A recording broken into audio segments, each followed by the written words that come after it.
Canada سے ایک دوست کے دو سوال ہیں. کہتے ہیں کہ حضور نے ذکر کے سلسلہ میں مسجد میں داخل ہونے کی دعا کے دوسرے حصے پر روشنی ڈالی تھی. ٹھیک ہے.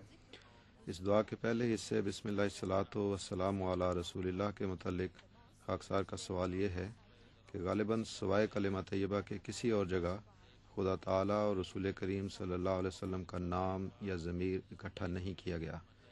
یہاں اسے دعا کا حصہ کیوں بنایا گیا ہے؟ کیا یہ دعا الہامی ہے یا رسول کریم صلی اللہ علیہ وسلم نے خود سکھائی ہے؟ یہ بات درست نہیں ہے کہ سوائے اس دعا کے موقع پر جو مسجد میں داخل ہونے کی دعا ہے کہیں اللہ اور رسول کے ذکر کو سلام کی دعا کے ساتھ اکٹھا نہیں کیا گیا. یہ درست نہیں ہے. قرآن کریم میں اللہ تعالیٰ فرماتا ہے یا ایھا الذین آمنوا صلوا علیہ ان اللہ و ملائکتہ یصلون علی النبی یا ایھا الذین آمنوا صلوا علیہ وسلموا تسلیما. تو یہاں ان دونوں ذکروں کو اکٹھا کر دیا گیا ہے. حضرت اقدس محمد مصطفیٰ صلی اللہ علیہ وآلہ وسلم نے ایک موقع پر نصیحت فرمائی ایک بچے کو. غالباً ابن عباس تھے. وہ یہ ابن عمر ابن عباس ہی تھے نا؟ حوالہ حدیث کا ہے آپ کے ذہن میں؟ حضرت فضالہ بن عبید کی حدیث فضالہ ہے. بن عبید کی بھی ہے. جی. لیکن ایک اور موقع پر حضرت عباس کو یہ دعا کرتے اس طرح دیکھا. حضرت عباس کا یہ ہاں ابن عباس. ابن عباس ان کو بہت پیار سے دیکھا اور آپ نے فرمایا کہ نے بالکل ٹھیک کیا ہے.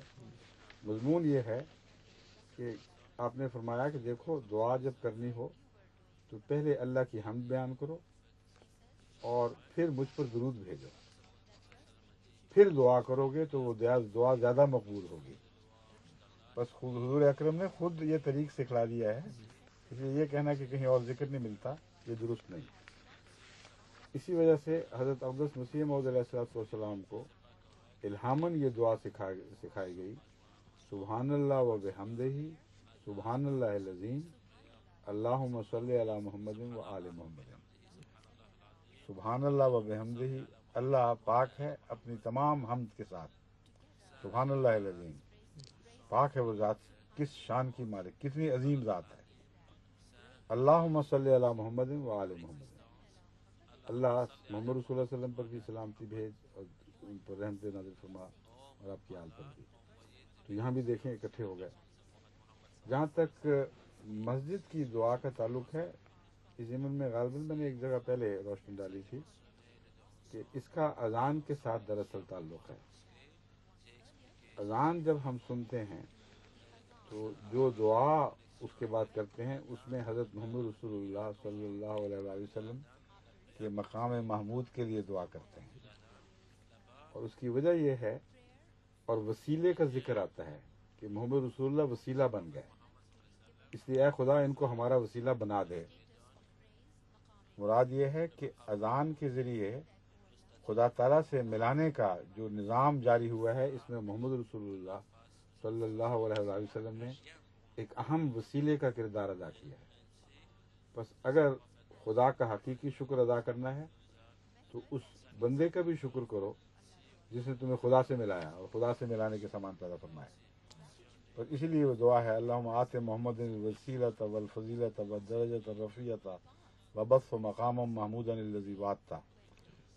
اس تعلق میں جب آپ مسجد میں داخل ہوتے ہیں تو آپ کو لازماً یہ دعا یاد آنی چاہیے.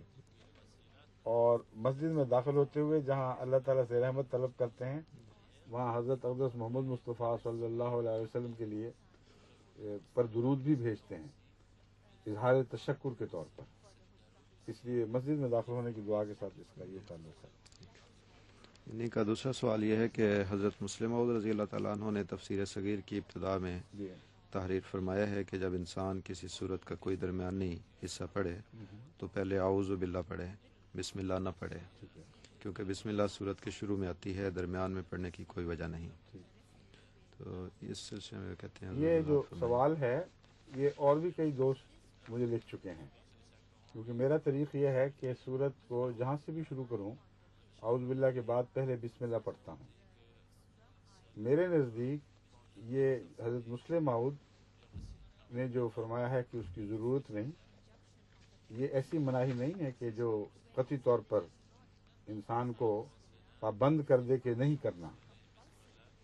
ایک ذوقی مسئلہ ہے اور ہر ایک کے ذوق کے مطابق اس کی اجازت ہو سکتی ہے۔ اول تو اصولی بات یہ ہے کہ آن حضرت صلی اللہ علیہ وآلہ وسلم نے تو ہر فعل سے پہلے بسم اللہ کو حکم دیا ہے۔ اس قرآن سے پہلے بسم اللہ کیوں گناہ ہو جائے گی، جبکہ ہر فعل سے پہلے بسم اللہ پڑھنے کی عمومی ہدایت ہے۔ کھانا بھی کھاتے ہیں تو بسم اللہ پڑھتے ہیں۔ پھر قرآن کریم نے بسم اللہ کا ذکر حضرت سلیمان کے خط میں فرمایا ہے کہ دیکھو سلیمان نے جب اس کو ملکہ سبا کو خط لکھا تھا تو شروع ہی اس طرح ہوا تھا، انہ بسم اللہ الرحمن الرحیم۔ تو خط کے شروع سے بھی بسم اللہ آ جاتی ہے۔ قرآن کریم میں بسم اللہ شروع میں تو ہے ہی، بیچ سے شروع کرو تو بسم اللہ کیوں پڑھی جائے، یہ ہے اصل بحث۔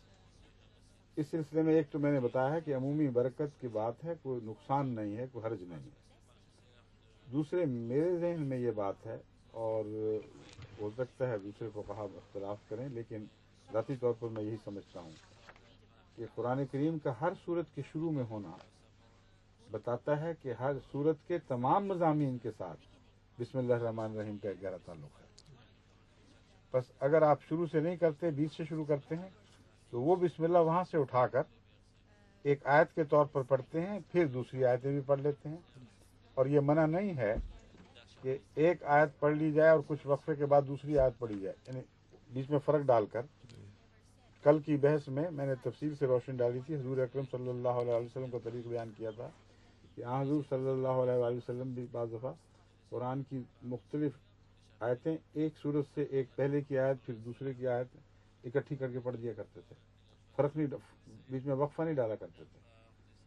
تو اس لیے میں بسم اللہ جو پڑھتا ہوں، میرے نزدیک میں مجاز ہوں اس بات کا، اور مگر ضروری نہیں ہے، یہ قطعی بات ہے۔ حضرت مسلم موعود نے جو لکھا میرے علم میں ہے،